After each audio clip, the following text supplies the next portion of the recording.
Hello बच्चों, कैसे हैं आप सब लोग। मैं हूं पलक राणा एंड आज मैं आप लोगों के साथ लेके आई हूं हमारी आधार सीरीज का सेकंड टॉपिक एरिया हमारे एफए के सेशंस में। तो बच्चों, एफए के सेशंस बहुत ही ज्यादा इम्पोर्टेंट है बिकॉज एफए बेस होता है हमारे एफआर का, जैसे कि आप लोग जानते हैं, एंड एफआर आगे जाके बनता है हमारा एसबीआर का पेपर, जो कि एसएससी के कंपलसरी पेपर में से।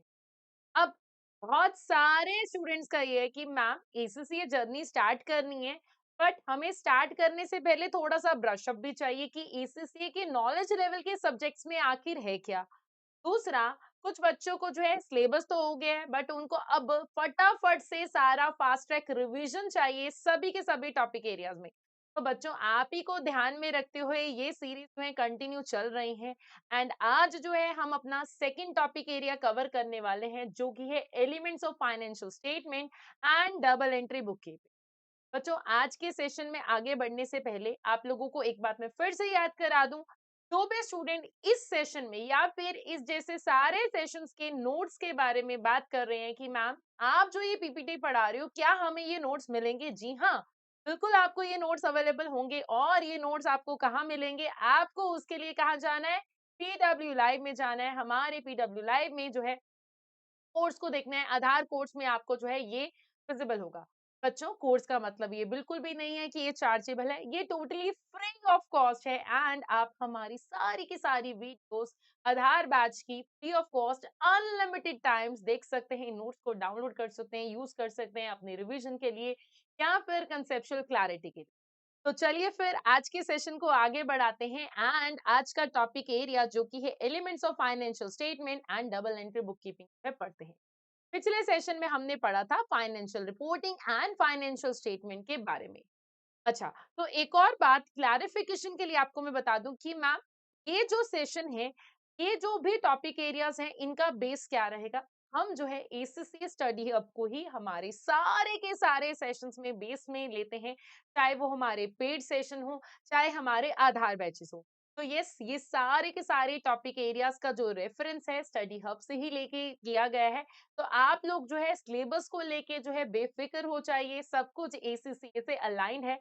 बस आपकी अलाइनमेंट इन क्लासेस में आनी रहती है, तो जल्दी से आइए और क्लासेस को जो है अच्छे से देखिए, समझिए, टॉपिक एरिया से अपने आप को फ्रेंडली कराइए।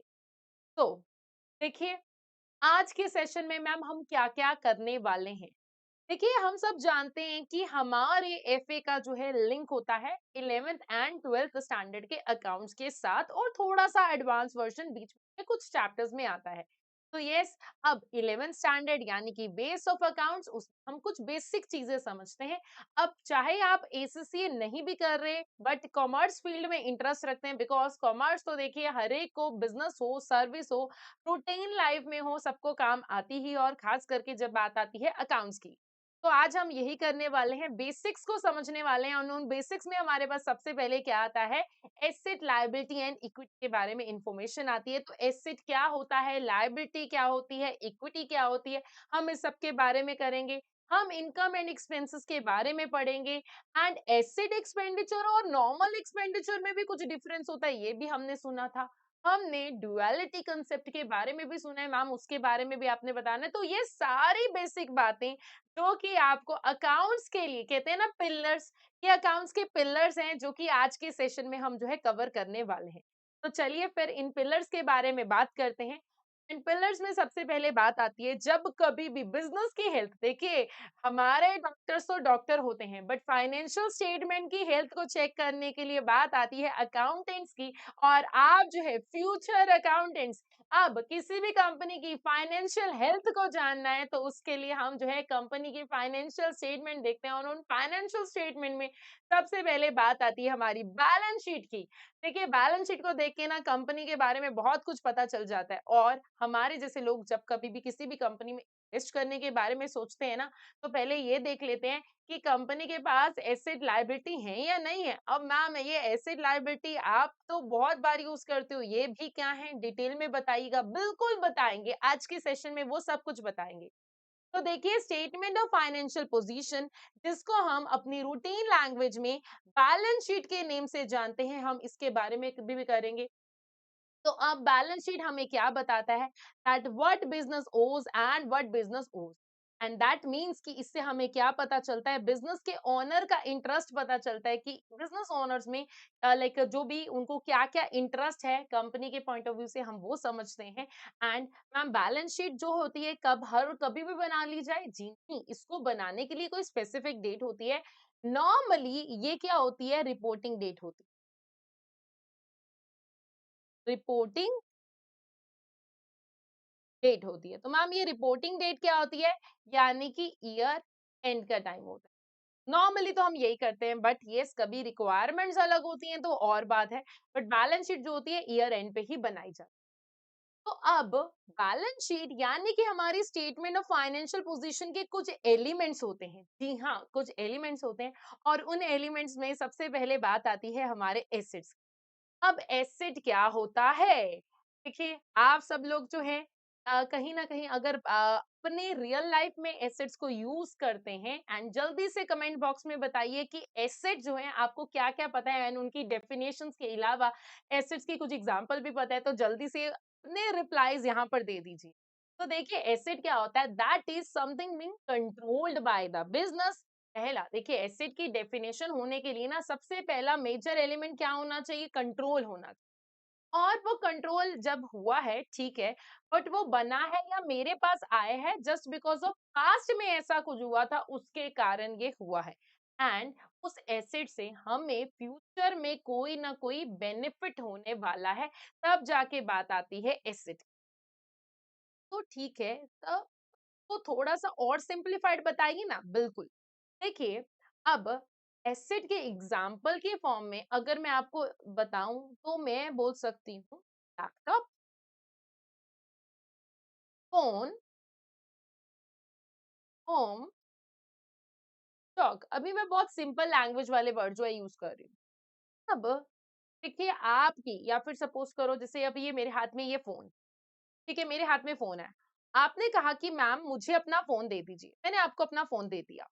अब फोन मैंने आपको दिया एंड आपने उससे कॉल कर लिया, तो वो फोन क्या आपका हो गया? देने नहीं वाली हूँ मैं। तो यस देखिए, फ़ोन मैंने आपको दिया यूज़ करने के लिए, चाहे 10 दिन के लिए दिया। बट वो 10 दिन का यूज़ करने वाले एसेट के जो, क्योंकि फ़ोन है वो एसेट है, क्या उससे उस एसेट के ऊपर, उस फ़ोन के ऊपर आपका कंट्रोल आ गया? फ़ोन तो अल्टीमेटली मेरा है।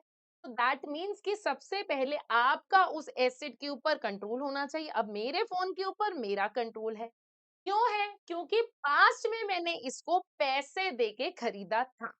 एंड अगर मैं इस फ़ोन की बात करूँ, तो अगर मैं आज की डेट में इसको आपको या किसी और को बेचती हूँ, तो इस फ़ोन को बेचने में मेरे को जो है फ्यूचर में इकोनॉमिक बेनिफिट आने वाला है, यानी कि पैसे मिलेंगे। अब ऐसा ही केस घर में भी हो सकता है, ऐसा ही केस हमारे स्टॉक में भी हो सकता है, मतलब कुछ ऐसा जिसके ऊपर मेरे पास आज की डेट में कंट्रोल है। एंड वो कंट्रोल कैसे आया है कि पास्ट में या तो मैंने उसको खरीदा, पास्ट में मे बी किसने मुझे गिफ्ट किया, एंड वो पास्ट के इवेंट के कारण आज वो मेरा है, एंड उससे मुझे फ्यूचर में इकोनॉमिक बेनिफिट होने वाला है।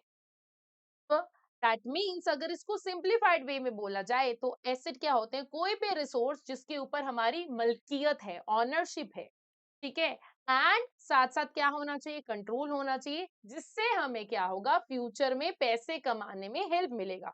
तो वो क्या होगा, कैश, व्हीकल, इन्वेंट्री, कंप्यूटर, कुछ भी हो सकता है। अब मैम एसेट ये आपने कुछ कैश वगैरह बोला, कुछ आपने कंप्यूटर वगैरह बोला, तो क्या इसमें कुछ टाइप्स होती हैं? जी हाँ, एसेट के केस में हमारे पास टाइप्स होते हैं। अब वो टाइप्स कैसी होती हैं? देखिए मेरे पास एसेट 2 तरह के होते हैं, एक होते हैं करंट एसेट, एक होते हैं मेरे non current asset. Current and non current assets में क्या डिफरेंस होते हैं? करंट एसेट वो वाले एसेट होते हैं जिनको हमारी एक्सपेक्टेशन है कि मैं उनको यूज करूंगी, बेचूंगी, या फिर मैं उनको कैश में कन्वर्ट करूंगी with in 12 months.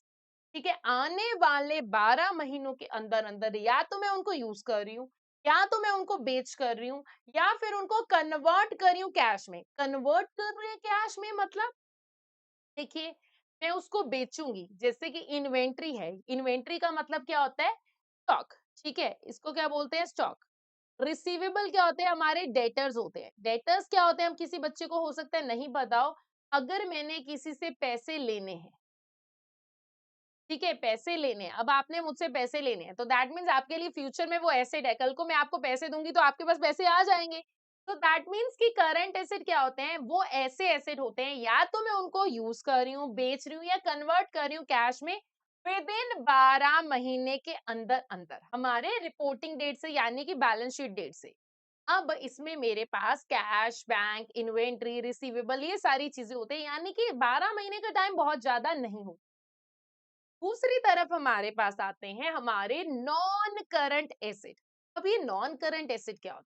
Non current asset वो वाले एसेट होते हैं जो कि 12 महीने से ज्यादा, यानी कि 1 साल से ज्यादा टाइम पीरियड के लिए हम यूज कर सकते हैं, एंड उनको कैश फॉर्म में आने के लिए 12 महीने से ज्यादा का टाइम लग सकता है।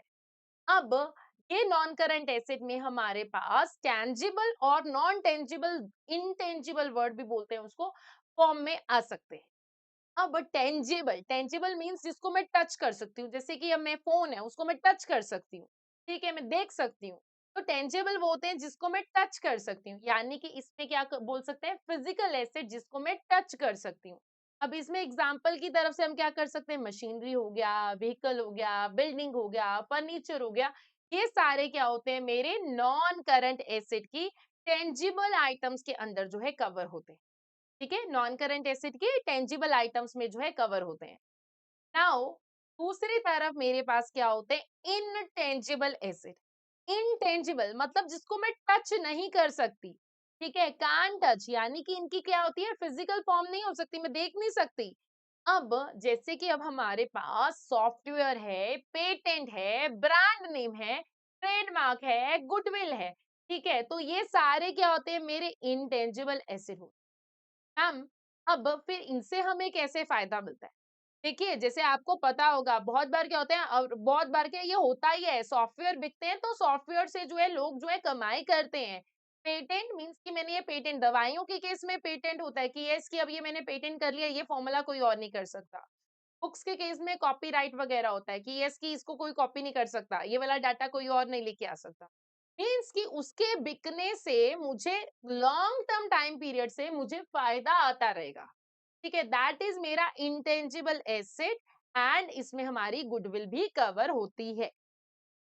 अब इतनी बात तो हम सबको समझ में आ गई। करंट एसेट वो होते हैं जो कि 12 महीने के अंदर अंदर जो है मुझे रियलाइज होते हैं, जिनको मैं यूज करती हूँ, और नॉन करंट एसेट वो होते हैं जिनको मैं लॉन्ग टर्म पर्पस के लिए यूज।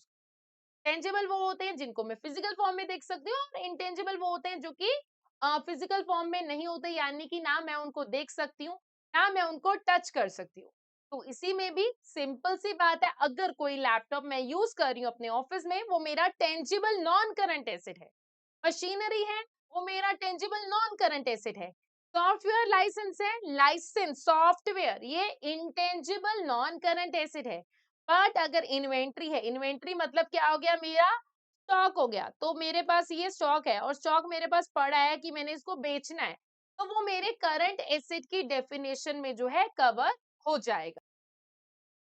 मैम, तो आपने एसेट्स के बारे में तो बता दिया, अब हमें और बताओ कि बैलेंस शीट के और एलिमेंट्स में क्या आ जाता है? बैलेंस शीट के और एलिमेंट्स में मेरे पास दूसरी तरफ पे आती है लायबिलिटी, और ये वर्ड आपने मे बी रूटीन वाइज में सुना भी होगा बहुत बार। लायबिलिटी क्या होती? देखो, लायबिलिटी का मतलब क्या होता है? ऑब्लिगेशन, ठीक है, मेरे पे बोझ, मैं ऐसे बोल सकती हूँ। किसी भी बिजनेस के ऊपर ऑब्लिगेशन है कि मुझे वो फ्यूचर में पे करना है जस्ट बिकॉज ऑफ पास्ट में। जैसे सपोज करो पास्ट में मैंने आपसे लोन लिया, तो मुझे पता है फ्यूचर में मैंने आपको पैसे जो है देने हैं। पास्ट में मैंने आपसे उधारी में कुछ खरीदा, तो मुझे पता है फ्यूचर में मुझे आपको उसके पैसे देने हैं। दैट मीन्स कोई ऐसा ऑब्लिगेशन बिकॉज ऑफ पास्ट में कुछ ऐसा हुआ था, उस पास्ट में कुछ ऐसा होने के कारण मुझे फ्यूचर में आपको वो देके देना है। अब मैंने बिजनेस ने, मेरा बिजनेस है, मैंने बाकियों से उधारी ली हुई है, दैट इज मेरे लिए क्या है? लायबिलिटी है। वो बैंक ओवरड्राफ्ट भी हो सकता है, बैंक ओवरड्राफ्ट, क्रेडिट कार्ड वगैरह होते हैं ना, ठीक है, मेरे बैंक वालों को पैसे देने होते हैं। एक्रूड एक्सपेंसेस क्या होते हैं? आउटस्टैंडिंग एक्सपेंस, ठीक है, लोन हो गया, ट्रेड पेबल हो गया, तो ये कुछ एग्जांपल होती है मेरी लायबिलिटीज की, कि मैंने फ्यूचर में किसी को कुछ देना है जस्ट बिकॉज ऑफ पास्ट में ऐसा कुछ हुआ था। That is the definition of हमारी लायबिलिटी। अब जैसे एसेट की दो टाइप्स होती थी, current and non current, liabilities का भी डिट्टो सेम वैसे ही होता है, करंट एंड नॉन करंट। तो करंट में वहां पर मेरे पास क्या था कि 12 महीने के अंदर अंदर जो है मुझे एसेट बेचना होता था। लाइबिलिटी के केस में भी क्या होता है कि 12 महीने के अंदर अंदर अगर मुझे कोई वो पे करना है, दैट इज मेरे लिए करंट लाइबिलिटी। अब इसमें एग्जांपल में मेरे पास क्या आएगा, पेबल्स, ओवरड्राफ्ट एंड अक्रूवल्स आएंगे हमारे। ठीक है, पेबल्स, ओवरड्राफ्ट एंड एक्रूअल्स। दूसरी तरफ मेरे पास अगर डेफिनेशन में जाती हूँ तो मेरे पास क्या आता है, नॉन करंट लाइबिलिटीज। तो ma'am non current liabilities just like मेरी current like non current asset होता था, सेम वैसे ही है। यानी कि कोई ऐसी लाइबिलिटीज जो कि मुझे 12 महीने से ज्यादा के टाइम पीरियड में पे करनी है, they are my non current liabilities. जैसे कि इसमें मेरे पास क्या आ जाएगा, लॉन्ग टर्म बैंक लोन है, डिबेंचर्स है, तो ये क्या है, मेरी नॉन करंट लाइबिलिटीज है। अब देखिए, पेपर के पॉइंट ऑफ व्यू से आप लोगों को एक बात मैं बताना चाहूंगी। लाइक मेरे पास बैंक ओवरड्राफ्ट जो होता है, क्या होता है, बैंक ओवरड्राफ्ट जो होता है, दैट इज मेरे लिए करंट लाइबिलिटी हमेशा। It's very important, bank overdraft जो होगा मेरे लिए करंट लाइबिलिटी होगा। लॉन्ग टर्म लोन्स जो होंगे मेरे current and non current portion में हमेशा डिवाइड होंगे। Long term loan current and non current दोनों में ही डिवीजन। फिर उसके बाद हम, ये तो हो गया, आपने एसेट बता दिया, आपने लायबिलिटी बता दिया, क्या बैलेंस शीट इतना ही है? जी नहीं, बैलेंस शीट यानी कि मेरा स्टेटमेंट ऑफ फाइनेंशियल पोजीशन, उसमें और भी कुछ आता है। तो और भी कुछ क्या आता है मेरे पास, देखिए, कैपिटल और सेक्शन। देखिए, अब ये कैसे आएगा, इसका लिंक कैसे बैठता है, बैलेंस शीट मैच कैसे होती है, उसके लिए हमारे पास होती है अकाउंटिंग इक्वेशन। और जिसको पता है अकाउंटिंग इक्वेशन क्या होती है, जल्दी से बताइए कि आपको क्या पता है अकाउंटिंग इक्वेशन के बारे में। अब देखिए, कैपिटल या इक्विटी, इक्विटी क्या होता है, ओनर्स का पैसा। ठीक है, इसको मैं बोलूंगी खुद का पैसा। ठीक है, ये आपने मे बी, मेरे को तो बहुत इंटरेस्ट रहता है शार्क टैंक जैसे शोज देखने का, तो अगर किसी ने देखा होगा तो इक्विटी, वैल्यूएशन, ऐसे ऐसे वाले वर्ड्स जो है शार्क टैंक में यूज किए जाते हैं। तो यस, इक्विटी क्या होता है, ओनर्स का खुद का पैसा। अब वो खुद का पैसा कैसे आता है, जब कभी भी मैं एसेट में से, ठीक है, लायबिलिटीज माइनस कर देती हूँ, तो जो बचा कुचा होता है दैट इज मेरे लिए इक्विटी। अब ये मेरा है, ये मुझे किसी को नहीं देना। ठीक है, ये मेरा है, मैंने किसी को नहीं देना, दैट इज इक्विटी। और इसको कैसे बोल सकते हैं, ऑनर्स का शेयर इन द बिजनेस, इसको मैं इक्विटी के नाम से जानती हूँ, कैपिटल के नेम से जानती हूँ। मैम, इक्विटी के लिए थोड़ा एक्सटेंडेड थोड़ा और सा बताइए ना। ठीक है, इक्विटी को हम कैपिटल भी बोलते हैं, अगर खास करके बात की जाए सोल ट्रेडर की। सोल ट्रेडर क्या होता था पिछले सेशन में हमने देखा। अब देखिए, मेरे पास क्लोजिंग कैपिटल जो होता है, वो क्लोजिंग कैपिटल कैसे निकालते हैं। देखिए, मेरे पास एक होगा ओपनिंग कैपिटल। ठीक है, ओपनिंग कैपिटल प्लस साथ में आ जाती है बात एडिशनल। ओपनिंग मींस जो कि साल की स्टार्टिंग का है, ठीक, जो कि साल का स्टार्ट का है। एडिशनल जो कि मैंने एडिशंस किए, ड्रॉइंग्स जो कि मैं उसमें से रिमूव कर रही हूँ, प्लस उसमें क्या आ गया, प्रॉफिट जो इस साल में कमाया। ठीक है, ये क्या होता है, withdrawals by the owners. Owner ने निकाला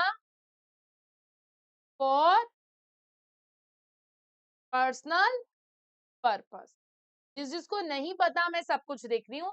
देखिए, इक्विटी जो होती है वो हमारे लिए कभी लाइबिलिटी नहीं होती। हाँ, बैलेंस शीट के या स्टेटमेंट ऑफ फाइनेंशियल पोजीशन के उस हिस्से में दिखाया जाता है।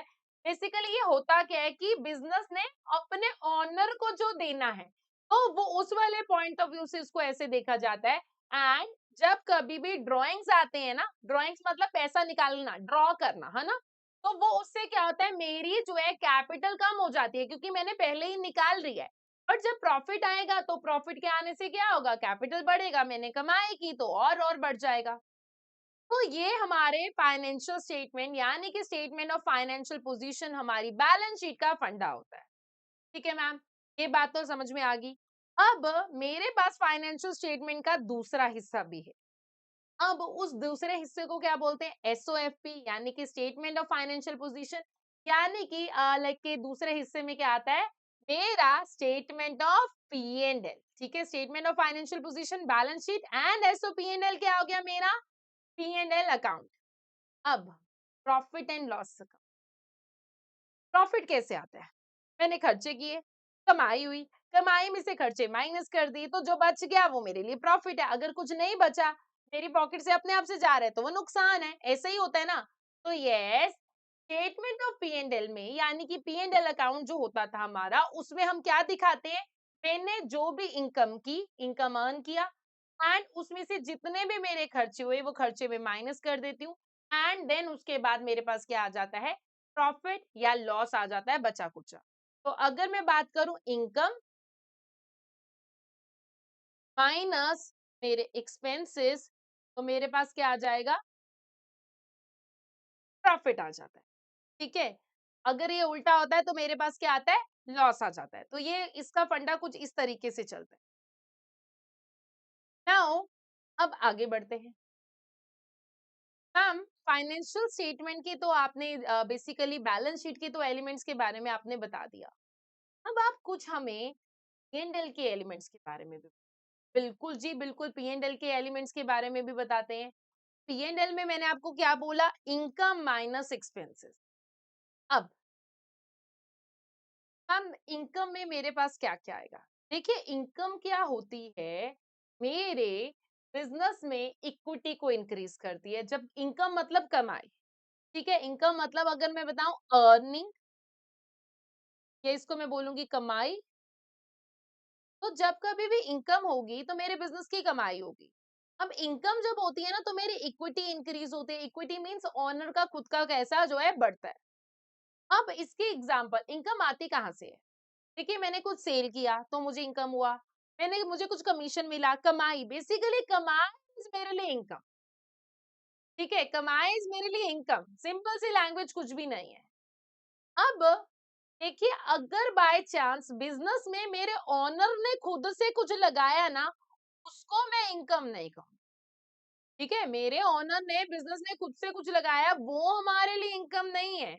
वो इनकम बिल्कुल भी नहीं है, क्योंकि वो तो बिजनेस में मैंने खुद से पैसे इंट्रोड्यूस किए हैं, चाहे वो फर्दर कैपिटल इंट्रोड्यूस की फॉर्म में आएगा। अब मैम, इनकम हो गया, एक्सपेंस क्या होता है, देखिए जब एक्सपेंस मीन्स क्या होता है, खर्चा। खर्चा हो गया, तो दैट मीन्स खर्चा मीन्स कॉस्ट। ठीक है, बिजनेस चलाने के लिए जो खर्चे होते हैं दैट मीन्स एक्सपेंस। अब जब खर्चा होगा तो इक्विटी कम होगी, इक्विटी मीन्स खुद का पैसा कम होगा, जब खर्चा होता है तो हमारे पैसे कम होते हैं ना। तो ये बस वही बात है। अब एक्सपेंसेस के पॉइंट ऑफ व्यू से देखा जाए तो एग्जांपल में रेंट दिया, इंश्योरेंस दिया, डेप्रिसिएशन हो गया, सैलरी हो गया, इलेक्ट्रिसिटी का खर्चा होगा, कुछ भी है, तो ये हमारे लिए क्या है, खर्चे हैं। खर्चे से होता क्या है, बेसिकली मेरी इक्विटी जो है, यानी कि बिजनेस के खुद के पैसे जो है कम होते हैं। तो अब अगर मुझे प्रॉफिट निकालना है, तो प्रॉफिट में मेरे पास एक आता है ग्रॉस प्रॉफिट। ठीक है, ग्रॉस प्रॉफिट मतलब कि रेवेन्यू, रेवेन्यू क्या होता है, इनकम, जिसमें इनकम्स आती हैं, उसमें से कॉस्ट ऑफ सेल्स माइनस करते हैं। ठीक है, अब अगर कोई मुझसे पूछेगा मैम कॉस्ट ऑफ सेल क्या होता है, अब इसमें क्या आता है मेरे पास, ओपनिंग स्टॉक प्लस हमारा परचेजेस लेस हमारा क्लोजिंग स्टॉक, तो मेरा क्या आ जाता है, कॉस्ट ऑफ सेल आ जाता है। एंड ग्रॉस प्रॉफिट में से बाकी सारे खर्चे अगर मैं माइनस कर दूं, और अगर कोई और इनकम हुई है, जैसे कि लाइक इन्वेस्टमेंट इनकम हुई है, तो वो मैं ऐड कर दूं, तो मेरे पास आ जाता है नेट प्रॉफिट। ठीक है, तो मेरे पास क्या आ जाता है, नेट प्रॉफिट। ये हम आगे जाके डिटेल्स में भी देखेंगे, सेशंस में भी देखेंगे। ये आपको बस बेसिक फॉर्मूला पता होना चाहिए, कि हम 10th 11th 12th स्टैंडर्ड में भी जो है करते हैं। तो बेसिकली आपको अगर मैं क्लासिफिकेशन वाइज समझाऊं कि इनकम में क्या आएगा, इक्विटी में क्या आएगा, सबकी मैम थोड़ी थोड़ी सी आप एग्जांपल्स ही बता दीजिए। तो अगर मैं एग्जांपल के पॉइंट ऑफ व्यू से जाऊं, देखिए शेयर होल्डर ने खुद से इन्वेस्ट किया, शेयर होल्डर क्या होता है, ओनर होता है। ठीक है, शेयर होल्डर क्या होता है, बिजनेस का ओनर होता है, उसने अगर कुछ पैसा लगाया तो वो मेरी इक्विटी आएगी। अगर एग्जाम्पल की तरफ से देखा जाए, कंप्यूटर वो क्या है, मेरा नॉन करंट एसेट है, क्योंकि मैं उसको इमीडिएटली तो नहीं बेचने वाली हूँ। सैलरी का खर्चा बिजनेस के पॉइंट ऑफ व्यू से चल रहे हैं, ठीक है, तो ये क्या है, एक्सपेंस है। वेयर हाउस है, मतलब मैंने स्टॉक रखा हुआ है यहाँ पर, ये मेरे लिए क्या है, नॉन करंट एसेट है। इन्वेंट्री मतलब स्टॉक है, दैट इज मेरे लिए करंट एसेट है। इन्वेंट्री का मतलब क्या होता है, स्टॉक होता है, मैं यहाँ पर भी लिख देती हूँ। ठीक है। अब ओवरड्राफ्ट है, दैट इज मेरे लिए करंट लायबिलिटी, 12 महीने के अंदर अंदर रीपे करना है। कैश एट बैंक मेरे लिए करंट एसेट है, साल में कभी भी खर्च हो सकता है। ठीक है। और इनकम लाइक और रिप्लेनिश हो जाएगा बेसिकली। और सेल्स रेवेन्यू ये क्या है, मेरे लिए इनकम है। तो ये सारा इजी सा क्लासिफिकेशन का टेबल है सारी की सारी चीजों को देखने के लिए। ओके जी। मैम, अब आपने ना खर्चे के बारे में बात किया, तो हमें ना खर्चों में कंफ्यूजन होती है, क्योंकि कई बार ना खर्चों में बात होती है कि ये तो मेरा एसेट एक्सपेंडिचर और ये मेरा एक्सपेंस है। खर्चा तो खर्चा ही है मैम, उसमें क्या डिफरेंस होता है? जी हाँ, खर्चा तो खर्चा है, बट दो तरह के खर्चे होते हैं। एंड खर्चे की टाइप के बेस पे ना हम जो है उसको अलग तरीके से शो करते हैं अपनी फाइनेंशियल स्टेटमेंट में। बहुत ही ज्यादा इंपॉर्टेंट बात है। देखिए, जब कभी भी हम बिजनेस में पैसा खर्चते हैं ना, तो हम ये देखते हैं कि उस खर्चे से क्या मुझे बहुत सारे टाइम पीरियड तक फायदा होगा, या फिर ये अभी रूटीन के लिए है। डेली ऑपरेशन मींस रूटीन का एक्सपेंस है। अब रूटीन एक्सपेंस में एग्जांपल की मैं बात करूं, जैसे कि मैंने सैलरी दिया, जैसे कि मैंने रेंट पे किया। ठीक है, ये रूटीन मर्रा के हैं, मतलब कि ये होते ही रहते हैं। या फिर मुझे ये बहुत सारे सालों तक जो है फायदा देता रहेगा, जैसे कि मैंने अगर जो है परचेज किया लैंड। ठीक है, मैंने परचेज की मशीनरी, मैंने क्या किया, एक बिल्ड किया floor in my current building. ठीक है, एक बिल्डिंग थी एंड उससे मैंने एक और फ्लोर बना दिया। अब एक फ्लोर में आज तो यूज नहीं करूंगी ना, 5-7 साल 10 साल तो लोग यूज करते हैं। मुझे अपने आप से ये क्वेश्चन पूछना है। तो जब ये क्वेश्चन पूछ लोगे ना, जब कभी भी उस एसेट से, उस खर्चे से, बेसिकली उस खर्चे से मुझे जो है 1 साल से ज्यादा फायदा होने वाला है, मतलब कि या तो मैंने पैसा किसी नए एसेट को खरीदने के लिए, या फिर मैंने करंट जो अभी आज की डेट में वो एसेट है उसको इम्प्रूव करने के लिए, यानी कि उसकी अर्निंग कैपेसिटी इंक्रीज किया, उसकी लाइफ इंक्रीज किया। ठीक है, इन चीजों के लिए अगर मैंने कोई खर्चा किया है एंड अब वो खर्चे से मुझे फायदा 1 साल से ज्यादा होने वाला है, तो उसको मैं एसेट एक्सपेंडिचर यानी कि कैपिटल एक्सपेंडिचर के नाम से जानती हूँ। एग्जाम्पल, मशीनरी खरीदी, बिल्डिंग खरीदी। ठीक है, बिल्डिंग को एक्सटेंड किया। और मेजर रिफर्बिशमेंट, रिफर्बिशमेंट क्या होता है कि दोबारा से कुछ चेंजेस लेके आने वाला खर्चा। तो ऐसे अगर कोई खर्चे हुए हैं जिससे मुझे ज्यादा टाइम के लिए फायदा हो रहा है, कोई एक्सपेंस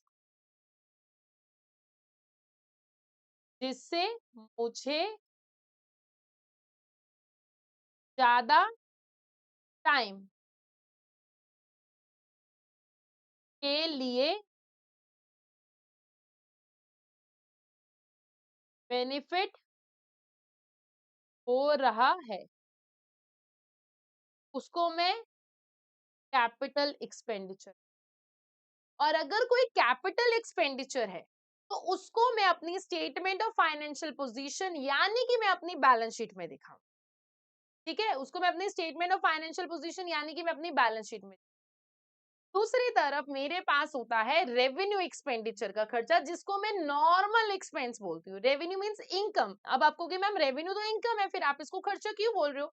मतलब जो कि डेली रनिंग करने के खर्चे होते हैं उनको मैं नॉर्मल एक्सपेंस बोलती हूँ। क्या बोलती हूँ? नॉर्मल एक्सपेंस बोलती हूँ, क्योंकि उनसे मुझे फायदा सिर्फ अभी अभी करंट पीरियड में होगा, आगे फ्यूचर जाके उनसे मुझे वही फायदा नहीं होने वाला है। अब इनके एग्जांपल्स में मैं अगर जाऊं, मेरे पास रेंट है, सैलरी है, इंश्योरेंस है, रिपेयर है, फ्यूल है, ये सारे खर्चे क्या है? मेरे एक्सपेंस वाले खर्चे हैं। ठीक है, ये मेरे क्या है? एक्सपेंस वाले खर्चे हैं। तो अब इनका अकाउंटिंग ट्रीटमेंट क्या रहेगा? देखिए, अगर मेरे पास इनके अकाउंटिंग ट्रीटमेंट के ऊपर बात करूं, तो कंपैरिजन की तरफ से भी चलेंगे। जो नॉर्मल वाला एक्सपेंस है ना, इनको एज एक्सपेंस, ठीक है, एज एक्सपेंस जो है मैं साथ के साथ जिस टाइम पे खर्चा हो उसी टाइम खर्चा दिखा दूं। तो कंपैरिजन करेंगे, जो मेरे एसेट एक्सपेंडिचर होते हैं, जो मेरे लॉन्ग टर्म बेनिफिट देते हैं, उनको मैं एसेट एक्सपेंडिचर बोलती हूँ, एंड उन्हीं को ही मैं अपनी स्टेटमेंट ऑफ फाइनेंशियल पोजीशन यानी कि बैलेंस शीट में एज एसेट दिखाती हूँ। और अगर एसेट दिखा दिया तो एसेट के ऊपर क्या लगता है, डेप्रिसिएशन। डेप्रिसिएशन क्या होता है, वियर एंड टीयर, ठीक है, उसको यूज करना। एंड जैसे कि एग्जांपल की तरफ से मेरे पास है मशीनरी, बट दूसरी तरफ अगर नॉर्मल एक्सपेंडिचर है, वो मुझे छोटे टाइम पीरियड के लिए फायदा देगा, एंड उसको मैं statement of P and L में दिखाती हूँ। Statement of P and L यानी कि मेरा पी एंड एल में दिखाती हूँ, एंड फिर वो खर्चा इमीडिएटली चार्ज कर दिया जाता है। और फिर उससे क्या होता है, एग्जाम्पल की तरफ से रेंट का एक्सपेंडिचर, सैलरी का एक्सपेंडिचर, क्योंकि ये रूटीन में होने वाली चीजें हैं, ये नहीं कि आज हुआ आगे नहीं होगा, ये ऐसे आगे होते रहेंगे। तो ये दोनों में डिफरेंस होता है। आई गेस ये सबको क्लियर हो चुका है, ठीक है। तो अब ये डिफरेंस तो आ गया। इस डिफरेंस के आगे अगर मैं बात करूं, देखिए अगर कोई बिजनेस गलती से एक्सपेंस जो कि नॉर्मल वाला एक्सपेंस था, उसको अगर एसेट दिखा देगा, एसेट दिखा दिया मतलब कि उसने कैपिटल एक्सपेंडिचर दिखा दिया, और ये कैपिटल एक्सपेंडिचर कहाँ जाता है, बैलेंस शीट में जाता है। तो डाल दिया बैलेंस शीट में, डालना था मैंने पी एंड एल में, ठीक है, तो पी&एल में डालना था, ठीक है, पी&एल में डालना था, पी&एल में खर्चा डालना था, अब वो कम डाला तो उससे क्या हुआ, प्रॉफिट ज्यादा हो गया, प्रॉफिट ज्यादा हुआ, खर्चा कम हुआ, ठीक है, कम हुआ।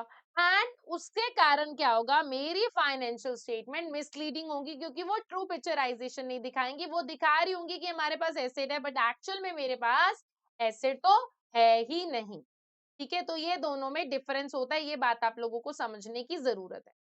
तो अगर एग्जाम्पल पॉइंट ऑफ व्यू से देखा जाए, कार परचेज किया वो एसेट एक्सपेंडिचर है, रोड को टैक्स दिया वो एक्सपेंडिचर है, डिलीवरी वैन हुई तो वो क्या है, मेरे लिए एसेट एक्सपेंडिचर है, व्हीकल का रिपेयर कराया वो मेरे लिए क्या है, एक्सपेंस है, क्योंकि रूटीन है उसको मेंटेन, क्योंकि इससे क्या हो रहा है, अर्निंग कैपेसिटी मेंटेन हो रही है,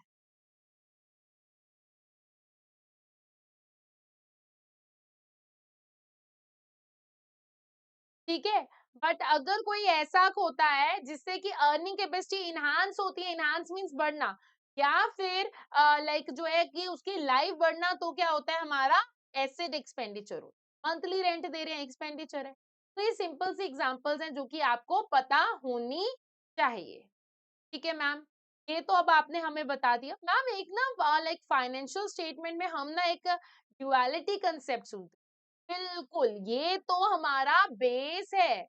बिल्कुल, ये हमारा बेस है अकाउंट्स का। इसके बिना अकाउंटिंग इक्वेशन अधूरी है। तो ड्युअलिटी कंसेप्ट क्या कहता है, कोई भी ट्रांजैक्शन है उसके दो इफेक्ट होते हैं। जैसे कि मैंने कुछ परचेज किया, तो मैं परचेज करके आई, जैसे कि मैं शॉपिंग पे गई, शॉपिंग किया, वाह मैं शॉपिंग करके आई, बट साथ के साथ शॉपिंग करके आई तो मेरे लिए एक तरफ तो हाथ में वो गुड्स आ गई, बट साथ के साथ मेरी पॉकेट से पैसा भी तो गया ना। तो यानी कि एक कुछ आएगा, दूसरा कुछ जाएगा, यानी कि एक अकाउंट डेबिट होगा, दूसरा अकाउंट मेरा क्रेडिट होगा, एंड वो इक्वल अमाउंट के होंगे। इसी के कारण दोनों का इफेक्ट जो होगा इक्वल होगा। यही मेरा डुअलिटी कंसेप्ट जो है कहता है कि एक सिंगल साइड इफेक्ट नहीं हो सकता है। अब इसकी ना कुछ एग्जांपल्स जो है हम वो देख लेते हैं, कैसे हैं वो एग्जांपल। तो देखिए, सबसे पहले अगर मैंने कैश सेल किया, यानी कि कैश लेके सेल किया, ठीक है, उधारी में सेल नहीं किया, तो जब मैंने ऐसे हुआ तो मेरी सेल बढ़ी मतलब मेरी इनकम बढ़ी, ठीक है ना, सेल बढ़ी मतलब मेरी इनकम बढ़ी। और अगर मैंने कुछ सेल किया तो वो जो प्रोडक्ट होगा मेरे यहाँ से गया भी होगा।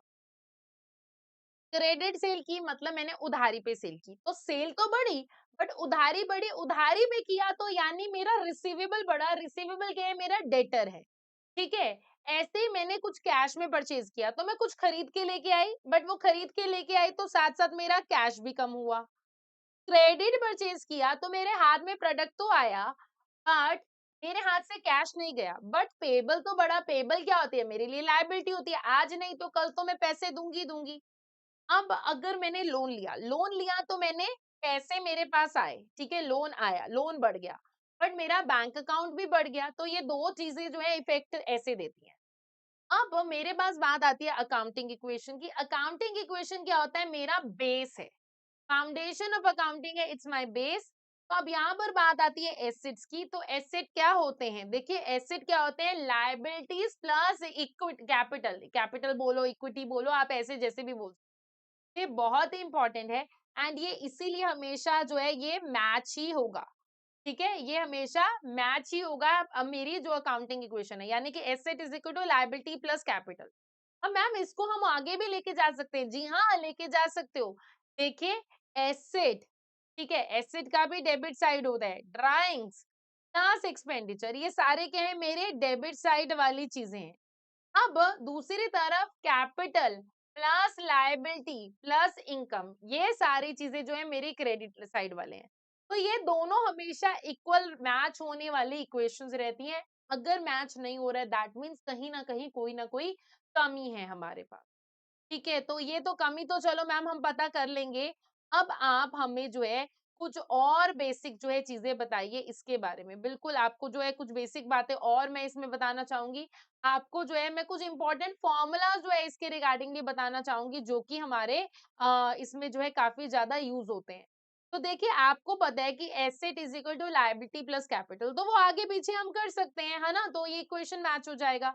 अब दूसरी तरफ आपके पास ना एक और इंपॉर्टेंट फॉर्मूला जो कि हम यूज करते होते हैं, वो क्या होता है? प्रॉफिट का। प्रॉफिट अगर मुझे निकालना है, ठीक है, तो वो क्या होता है? Closing net asset less opening net asset plus drawings, ठीक है। ड्रॉइंग्स क्या है? बिजनेस ने निकाला। नेट एसेट क्या होता है? Assets minus like total asset minus मेरी करंट लायबिलिटी। तो ऐसे करके हम इसको निकाल सकते हैं।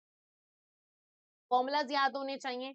अब एक ना डेड क्लिक रूल है, वैसे तो आप इसको golden rule of accounting name से आपने अपने आप किया होगा कि आपके पास लाइक 11th स्टैंडर्ड में जब हम स्टार्टिंग में अपनी एसएससी अपनी जो कॉमर्स जर्नी स्टार्ट करते हैं बेसिकली, तो हमारे पास ना अकाउंटिंग इक्वेशन आती है। अकाउंटिंग इक्वेशन क्या आती है? लाइक कि डेबिट डेबिट ऑल जो है एक्सपेंसेस, क्रेडिट ऑल इनकम्स, तो ऐसे करके 3 अकाउंटिंग इक्वेशन है जो कि मेरी गोल्डन रूल्स हैं।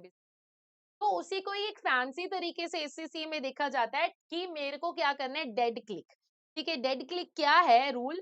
कि डेबिट से क्या इंक्रीज होगा, ठीक है, डेड इंक्रीज होगा। बेसिकली वो क्या है? ड्रॉइंग्स, एक्सपेंसेस और एसेट, ठीक है, ड्रॉइंग्स, एक्सपेंसेस और एसेट। तो ये क्या है? डी ई ए, और वो क्या है साथ में? इसको क्या करना है मुझे?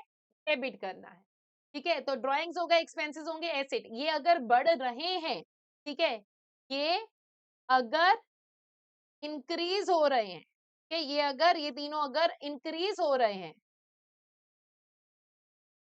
तो डेबिट करो, यही मेरी अकाउंटिंग इक्वेशन कहती है। और क्रेडिट इंक्रीज मतलब क्रेडिट मुझे कब करना है? अगर, ठीक है, CLIC, देखो क्रेडिट कब करना है? CLI, क्लिक, ठीक है। तो बेसिकली क्रेडिट में कब करूंगी? अगर कैपिटल, लायबिलिटी और इनकम जो इंक्रीज हो रहे हैं,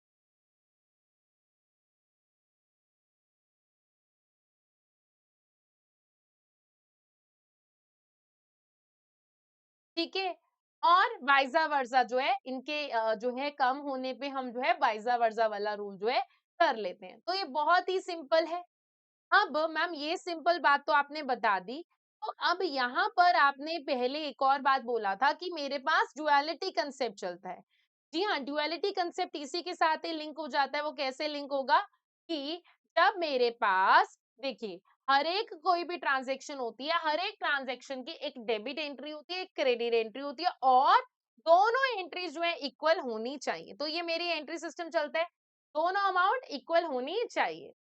अब डेबिट एंड क्रेडिट के रूल के हिसाब से बात की जाए कि अगर मेरा एसेट बढ़ेगा, ठीक है, तो मैं क्या करूंगी? डेबिट करूंगी। एसेट कम होगा तो क्रेडिट करूंगी।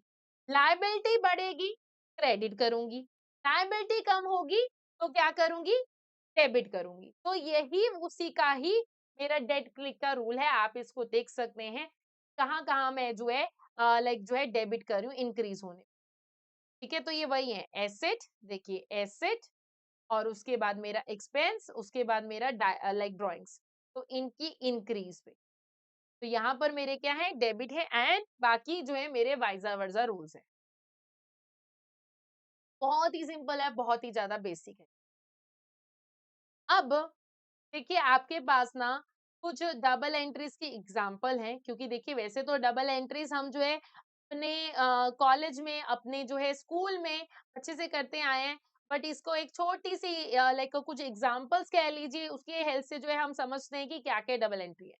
ठीक है, जब कभी भी मैंने बिजनेस स्टार्ट किया है, ठीक है, बिजनेस स्टार्ट किया है कैश से, तो देखिए बिजनेस में क्या है, कैश आया है या बैंक आया है।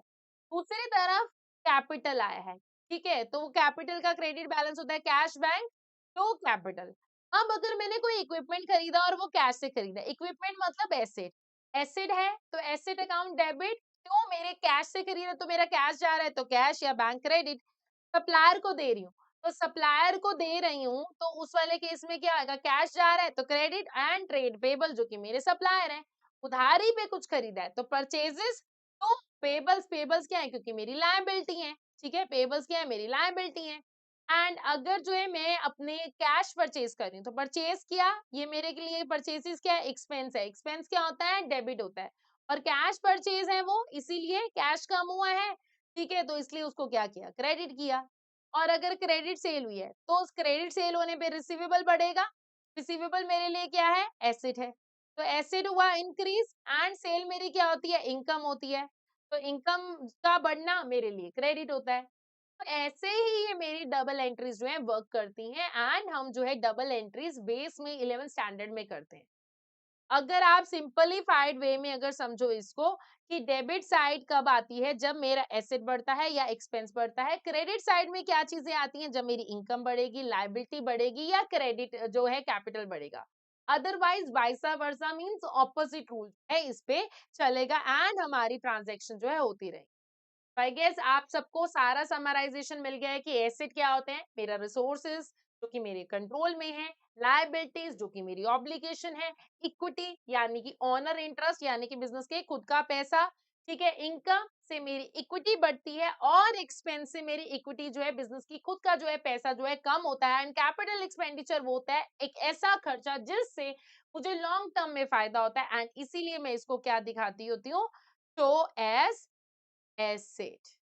तो यही कुछ बेसिक कंसेप्ट्स है, एंड ये बेसिक कंसेप्ट्स के अलावा मेरे पास कुछ और बातें आती हैं कि मेरे पास डबल एंट्री मींस कि हर एक एंट्री के, हर एक डेबिट के लिए इक्वल क्रेडिट होता है, अकाउंटिंग इक्वेशन आपको पता होनी चाहिए, क्वालिटी कंसेप्ट आपको पता होना चाहिए, और इम्पोर्टेंट बात ये कि रेवेन्यू एक्सपेंडिचर यानी कि बिजनेस के डेली रनिंग कॉस्ट, जैसे कि हमारी सैलरीज, रेंटल जो बार बार होने वाले हैं।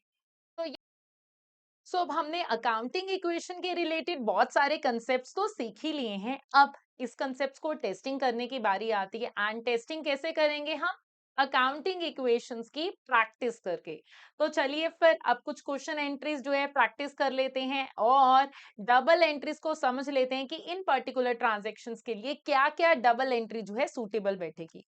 देखिए सबसे पहली बात आती है कि इन ट्रांजेक्शन को अगर मुझे रिकॉर्ड करना है, first transaction starts the business by introducing cash, तो मुझे बिजनेस स्टार्ट करना है and with the help of introduction of cash. तो देखिए जब बिजनेस में पैसा लगाया जाता है तो वो क्या होता है, कैपिटल होता है, एंड कैपिटल जो होता है हमारा क्रेडिट बैलेंस होता है, ये हमने सीखा। तो यस मैं क्या करूंगी, बट बिजनेस में क्या आ रहा है, पैसा आ रहा है, ये कैसा आ रहा है, बिजनेस में पैसा आ रहा है। तो मैं क्या करूंगी इस वाले केस में, जल्दी से आप लोग जो है नीचे कमेंट बॉक्स में भी बता सकते हैं कि इस वाले केस में क्या करेंगे, डेबिट क्या करूंगी मेरा, कैश, तो डेबिट हो जाएगा कैश, एंड क्रेडिट हो जाएगा कैपिटल। अब next entry, purchase some equipment for cash, तो हम जो है बिजनेस में इक्विपमेंट लेके आए हैं, और वो कैसे लेके आए हैं, कैश से लेके आए। तो इक्विपमेंट क्या होता है, एसेट, एंड एसेट का बैलेंस क्या होता है, हमारा डेबिट बैलेंस होता है। तो अब मैं क्या करूंगी, equipment account debit to cash या बैंक। अब देखिए कैश या बैंक कुछ भी हो सकता है, तो यहाँ पर मैं क्या करूंगी, डेबिट इक्विपमेंट, एंड क्रेडिट में क्या करूंगी, हमारा बैंक लिख रही हूँ फिलहाल की घड़ी में मैं। अब थर्ड में क्या हो रहा है बच्चों, देखिए मैंने अपने सप्लायर को पे किया, pay a supplier for some equipment brought on credit, उधारी में हो जाता है, बिजनेस में उधारियां हमारी चलती रहती हैं।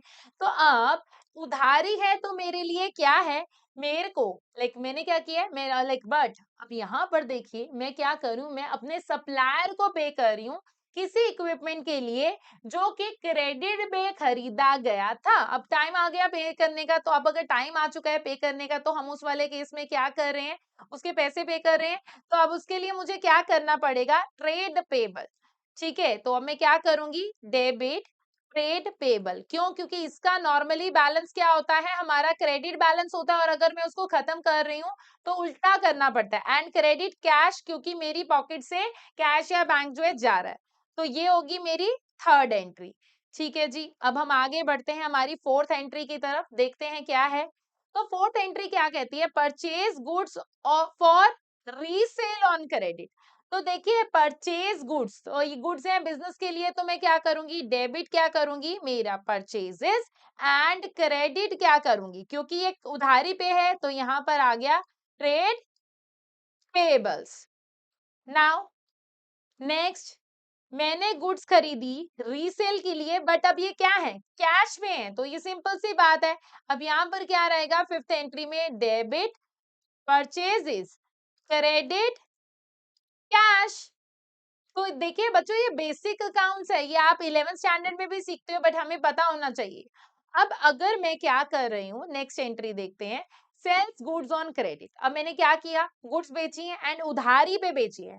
अब उधारी पे बेची है मतलब मेरे पास पैसे आने, पैसे क्या है मेरे लिए, रिसीवेबल्स हैं।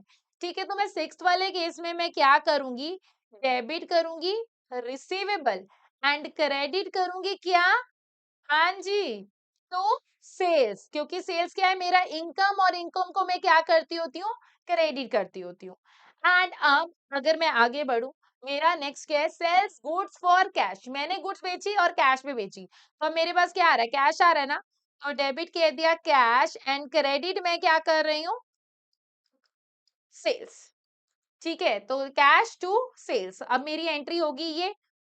नाउ अब एंट्रीज तो हमने देख ली, मैम एंट्रीज देख ली, थोड़ा सा फटाफट से आप रिवीजन फिर से बता दीजिए कि इसमें क्या क्या था, ताकि हम जो है इसकी लाइक समराइजेशन समझ सकें।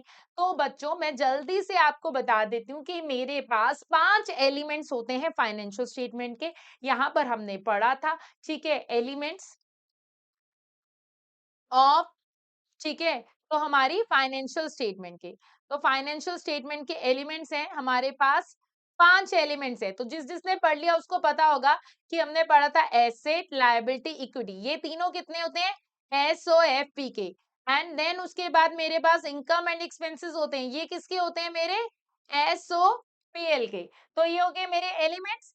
अब इनमें जो भी मेरे एलिमेंट्स है, एसेट लायबिलिटी इक्विटी, इक्विटी को हम कैपिटल भी बोलते हैं, तो मेरे एसओएफपी के एलिमेंट से मुझे क्या पता चलता है कि हाँ जी, कि कंपनी के कौन कौन से रिसोर्सेज हैं, and these resource structures are of entity, मतलब कि बेसिकली इनको मैं बोलूं कि मेरे एसेट्स में क्या क्या मेजर चीजें आती हैं। एसेट के हेल्प से मुझे क्या पता चलता है कि मेरे बिजनेस की अवेलेबिलिटी क्या है रिगार्डिंग द लिक्विडिटी।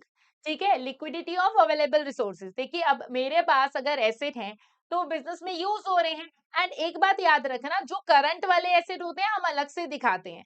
अब ये जब कभी भी एसओएफपी बनती है ना, इसमें एक और खास बात हमें ध्यान रखनी होती है, it is prepared at a specified date. And हम ना इसको जो है कभी भी बिजनेस की वैल्यूएशन के लिए ऐसे नहीं शो करते, कभी ये नहीं बता रहा कि बिजनेस की वैल्यू क्या है। नाउ अब इसी चैप्टर में हमने एक और बात पढ़ी थी, एसओएफपी, ठीक है, के अलावा एसओपीएल एंड ओसीआई। ठीक है, तो आपको ओसीआई के बारे में मैं फिर से बता देती हूँ, एसओपीएल ओसीआई। ठीक है, तो जो ये ओसीआई है, पीएनएल में क्या होता है मेरा, रियलाइज्ड गेन। ठीक है, रियलाइज्ड गेन जो कि मैं क्या कर सकती हूँ, कैन डिस्ट्रीब्यूट, डिस्ट्रीब्यूट क्यों कर सकती हूँ, जैसे कि ये वाला प्रॉफिट कहां पर जाता है मेरे रिटेन अर्निंग्स में जाता है। बट ये जो ओसीआई वाला पोर्शन होता है, ठीक है, ओसीआई वाला पोर्शन होता है जो कि मेरे पीएनएल में नहीं आता है, ये जो पोर्शन होता है वी कांट डिस्ट्रीब्यूट। हम क्यों डिस्ट्रीब्यूट नहीं कर सकते हैं ये, क्योंकि ये क्या है, अनरियलाइज्ड गेन है, जिसमें एग्जाम्पल के तौर पे हमारे पास क्या आता था, रिवैल्यूएशन सरप्लस। क्यों, क्योंकि मेरी जो लैंड है, जैसे कि आज की डेट में लैंड मेरी 10 लाख की है, वो 10 लाख से 12 लाख हो गई है, तो ये जो 2 लाख है, ये मेरा क्या है? रीवैल्यूएशन गेन है। और ये रीवैल्यूएशन गेन क्यों है? क्योंकि एसेट की वैल्यू बढ़ी है, ठीक है? तो उसको रीवैल्यू किया गया है। हम यहाँ पर वो देख रहे हैं। अब उसके अलावा और मुझे इसमें हमने क्या-क्या पढ़ा था? एसओपीएनएल के बारे में हमने इसके कुछ बेसिक सी चीजें पढ़ी थी कि यहाँ पर एसओपीएल में, ठीक है, मैं क्या करती होती हूँ, सेल्स, कॉस्ट ऑफ सेल्स, ये सब कुछ निकालती होती हूँ। तो अगर आपको रेवेन्यू जो होता है मेरा, लाइक एक बात याद रखना कि रेवेन्यू आपको रिकॉग्नाइज करना है चाहे कैश नहीं भी आया, क्योंकि हमारा ये किस बेसिस पे होता है? एक्रूअल बेसिस पे होता है, ठीक है? तो एक बात तो आपको ये पता होनी चाहिए। एंड हम यहाँ पर क्या करते होते हैं? Cost of goods sold calculate करते होते हैं। तो कॉस्ट ऑफ गुड्स सोल्ड कैसे निकालोगे? Opening stock plus purchases less closing stock, ठीक है? तो हम यहाँ पर ये चेक करते होते हैं।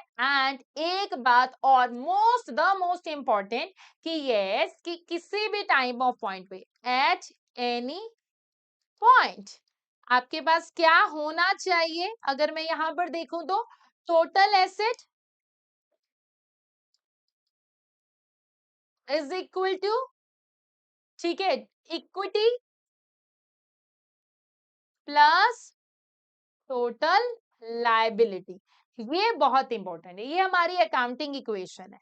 एंड हमें पता है कि आईएफआरएस अकाउंटिंग स्टैंडर्ड के अकॉर्डिंगली हम अगर इसको इक्विटी को बोलूं तो इक्विटी में मेरे अंदर क्या आ जाता है? ये आपको पता होगा, मैंने आपको ऑलरेडी बता दिया कि capital plus retained earnings. Retain earnings वो वाला प्रॉफिट का हिस्सा जो कि अभी बांटा नहीं गया है, ठीक है, जो कि अभी बांटा नहीं गया है, तो ये क्या आता है? मेरे रिटेन्ड अर्निंग में आता है। तो बच्चों, अभी ये तो हो गई बात, अब इसके अलावा हमें और क्या करना है? सी, लाइक ये है हमारा एसीसीए का स्टडी हब। स्टडी हब जो होता है बेसिकली एसीसीए का ऑफिशियल रिसोर्स है, जो कि एसीसीए की नॉलेज के लिए आपके लिए जरूरी है। हमारे जितने भी चैप्टर्स हैं, अगर आपको मैं दिखाऊं, आज हम जो है elements of financial statement, double entry book keeping कर रहे हैं, तो वो हम स्टडी हब के अकॉर्डिंगली कर रहे हैं।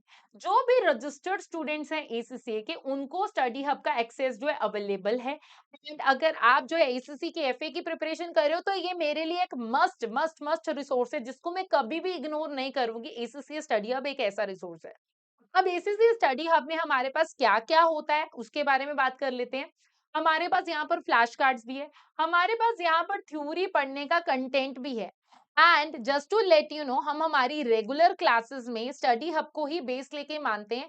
Reason being because study hub जो है एक ऑफिशियल रिसोर्स है एसीसीए का, और मैं हमेशा रेकमेंड करूंगी कि कोई भी स्टूडेंट है वो ऑफिशियल रिसोर्सेज को जरूर फॉलो करे। आप एक्स्ट्रा एडिशनल जो मर्जी फॉलो कीजिए, बट जो है आप ऑफिशियल रिसोर्स को भी ध्यान में रखिए।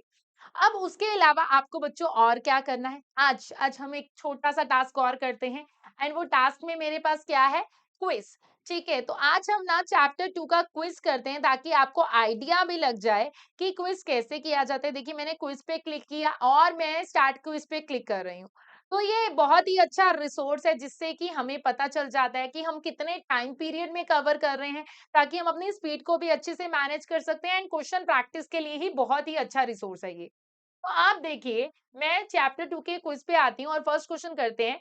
तो Jain buys a vehicle for 12,000 on credit. तो जैन ने कुछ व्हीकल खरीदा है, 12,000 क्रेडिट पे खरीदा है। ट्रांजैक्शन करेक्टली रिकॉर्ड हुई है डेबिट एंट्री में in the vehicle account. Vehicle आया तो व्हीकल डेबिट हो गया, ठीक है। But what is the credit entry to be posted for this transaction? एक बात याद रखना, ये उधारी पे है। तो उधारी पे है, तो उधारी पे है तो क्या होना चाहिए? बैंक तो हो ही नहीं सकता, रिसीवेबल हो नहीं सकता, पैसे लेने हैं, कैपिटल भी हो नहीं सकता। तो ये तो सीधी सादी बात है, हमारे पेबल्स में आ जाएगा। चलिए जी, अब हम नेक्स्ट क्वेश्चन पे चलते हैं। एंड देखिए, जिस जिसको आंसर पता है ना, वो साथ में पार्टिसिपेट जरूर करें। मेरे आंसर बताने से पहले आप लोग जरूर इसमें लिखिए। उससे क्या होगा, मुझे भी पता चल जाएगा कि इस क्लास को, इस वीडियो को कितने बच्चे देख के अपने एसीसीए की एफए की प्रिपरेशन कर रहे हैं, ताकि हम जो है आप लोगों को और जो है ऐसे रिसोर्सेज प्रोवाइड करते रहे एंड आपकी हेल्प करते रहे। तो चलिए, विच two of the following statement would be classified as an asset expenditure for a car dealership. अब देखिए बिजनेस है हमारे कार डीलरशिप का, तो अब एसेट एक्सपेंडिचर की बात हो रही है, यानी कि इसको कैपिटलाइज करने की बात हो रही है। तो आप इसी में अगर मैं एग्जांपल दूं तो क्या क्या है, देखिए क्या बोल रहे हैं हमारे पास, motor car purchase for resale. ठीक है, परचेज फॉर रीसेल है, रीसेल है तो रीसेल है तो इन्वेंट्री में आएगा। इंश्योरेंस ऑफ बिजनेस प्रीमाइस, ठीक है, बिजनेस प्रीमाइस की इंश्योरेंस करा रही हूँ। अब उसके बाद इंश्योरेंस जो होता है रेकरिंग खर्चा होता है, ये बात आप सबको भी पता होगी। Purchase of office furniture, repair to vehicle used by the business. Repair जो है एक ऐसा खर्चा है जो कि रेकरिंग नेचर का होता है, उसका लॉन्ग टर्म में फायदा नहीं होता। Purchase of computer control car wash. तो बेसिकली हमारे पास अगर मैं आपको सिंपल सी बात करूं ना, तो हमारे कैपिटल एक्सपेंडिचर यानी कि एसेट एक्सपेंडिचर में कौन सी चीजें कवर होती हैं, वो चीजें कवर होती हैं जिनसे हमें लॉन्ग टर्म में फायदा होता है। और दूसरी तरफ अगर रेवेन्यू एक्सपेंडिचर की चीजें की बात करें, वो कौन से होते हैं, रेकरिंग वाले खर्चे होते हैं जो कि लाइक उसी साल में फायदा देंगे, लॉन्ग टर्म में फायदा नहीं देंगे। तो इस वाले केस में मैं क्या करूंगी, इसमें सी एंड ई। तो आपसे पूछे गए हैं दो, याद रखना मुझसे ना कुछ बच्चे पूछते हैं मैम अगर एक सही है एक गलत हो गया तो क्या मार्क्स मिलेगा, नहीं मिलेगा, दोनों सही होंगे तभी मार्क्स मिलेगा, क्योंकि ये कंप्यूटर जनरेटेड होता है।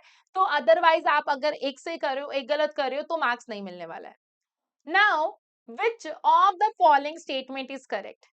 अब non current asset must be tangible, okay, non current asset is an asset which is not a current asset, ठीक है, and non current asset must be depreciated annually, must be word लिखा हुआ है, non current asset is owned. अब देखो आप बहुत सारे बच्चे ना अब इसमें लिखेंगे मैम टेंजिबल। देखिए नॉन करंट एसेट में हमारे पास ना गुडविल होती है जो कि इंटेंजिबल में भी आ जाती है, पेटेंट्स वगैरह वो भी आते हैं, तो इसलिए टेंजिबल होना जरूरी नहीं है। ठीक है, एंड अब इन्होंने बोला मस्ट बी डेप्रिशिएटेड एनुअली, ये जरूरी नहीं है क्योंकि लैंड जैसा नॉन करंट एसेट है वो डेप्रिशिएट नहीं होता है। Non current asset owned, and own के अलावा हमारे पास कंट्रोल वर्ड होना चाहिए, तो इसके लिए हमारे पास एक बहुत ही बेसिक सी डेफिनेशन है जो कि नॉन करंट एसेट है, एक ऐसा एसेट जो कि करंट एसेट नहीं है। नाउ अब इनमें से कौन सी लाइबिलिटी नहीं है, देखिए एक्रूड एक्सपेंसेस, ठीक है, तो उसके अलावा bank overdraft, drawings and trade payable. देखिए accrued means outstanding expenditure, bank overdraft liability होती है एंड ट्रेड पेबल वो भी लाइबिलिटी है। तो सिंपल सी बात है, हम ड्राइंग्स की बात करें, ये बिजनेस वाले खुद के पर्सनल यूज के लिए निकालते हैं, तो ये विड्रॉल्स होते हैं बेसिकली। सो अब which one of the following item should be classified as asset expenditure। वैसे एसेट एक्सपेंडिचर की आपने पहले ही बहुत सारी एग्जांपल्स देखी हैं। तो service agreements cost for computer equipment, service agreement cost, और सर्विस जो कॉस्ट होती है वो मेरी रेवेन्यू नेचर की होती है, सर्विस रेगुलर बेसिस पे चलती है। Installation cost of AC, cost of 3 year manufacturing warranty and purchase of cards for resale. अब देखो आपको मैं एक बात बताती हूँ, नॉन करंट एसेट के केस में जो हम आई 16 भी करते हैं, आगे जाके करेंगे, तो हम क्या करते हैं एक एसेट में या इन्वेंट्री के केस में भी हम कॉस्ट में कैसी चीजें कंसीडर करते हैं, वो सारे खर्चे जो कि उस एसेट को उस प्रेजेंट लोकेशन में उस कंडीशन में लेके आने के लिए जरूरी है, हम उन सबको कंसीडर करते हैं, and that's why installation of AC. तो आप सबको इनका रीजनिंग भी पता होना चाहिए कि क्या क्या वो रीजनिंग है। एंड अब खुशी हुई, आप लोगों को बहुत खुशी हुई होगी, ऐसा ही जब आपके 100 आउट ऑफ 100 मार्क्स आएंगे पेपर में, तो आप लोगों को उसमें भी बहुत ज्यादा आएंगे, सो खुशी होगी ही होगी। ठीक है, तो बच्चों ये हमारे कुछ स्टडी हब के कुछ क्वेश्चंस थे, एंड लाइक अब मैं आप लोगों को इतनी एक बात बोलना चाहूंगी कि आप लोगों ने क्या करना है इस टाइम पीरियड में, उसके बारे में डिस्कशन कर लेते हैं। सो लाइक जो भी हमारे हैं अकाउंटिंग इक्वेशंस को समझिए, आपको जो पूरा का पूरा है अकाउंटिंग इक्वेशंस को है उसको समझना है। ठीक है, आप डबल एंट्री के लिए जो जर्नल्स है, ठीक है, इसको जो है आप रिवाइज कीजिए, एंड लाइक ज्यादा से ज्यादा क्वेश्चन प्रैक्टिस कीजिए, और उसके लिए मैं आप लोगों को रिकमेंड करूंगी स्टडी हब। स्टडी हब जो है एक ऑफिशियल रिसोर्स है एसीसीए का। तो बच्चों यही आपको रिवाइज करके रखना है, एंड अगर आपको ऐसे ही बहुत सारे अपडेट्स चाहिए हमारी तरफ से, तो ये हमारे ऑफिशियल टेलीग्राम का लिंक है। जो है इसको स्कैन कीजिए, स्कैन करके जो है आप टेलीग्राम ग्रुप को ज्वाइन कर लेंगे और हमारी तरफ से ऐसे ही बहुत सारे रिसोर्सेज आपको मिलते रहेंगे। बच्चों जो भी ये आधार की सीरीज जा रही हैं, इन आधार की सीरीज के लिए आपको नोट्स भी मिलेंगे, क्लासेस भी अगर आप देखना चाहते हो आप देख सकते हो। उसके लिए आपको कहाँ जाना है, हमारी पीडब्ल्यू लाइव में जाना है, वहां पर जाएंगे, एसीसी में जाएंगे, वहां पर फ्री क्लासेस में जो फ्री बैच में जाएंगे एंड फ्री बैच में आपको जो है ये सारा रिसोर्सेज जो है मिल जाएंगे। तो आई होप आपकी रिवीजन इसमें अच्छी हुई एंड इसी के साथ आज के सेशन को करते हैं वाइंड अप एंड हम मिलेंगे हमारे नेक्स्ट सेशन में नेक्स्ट टॉपिक एरिया के साथ। Thank you.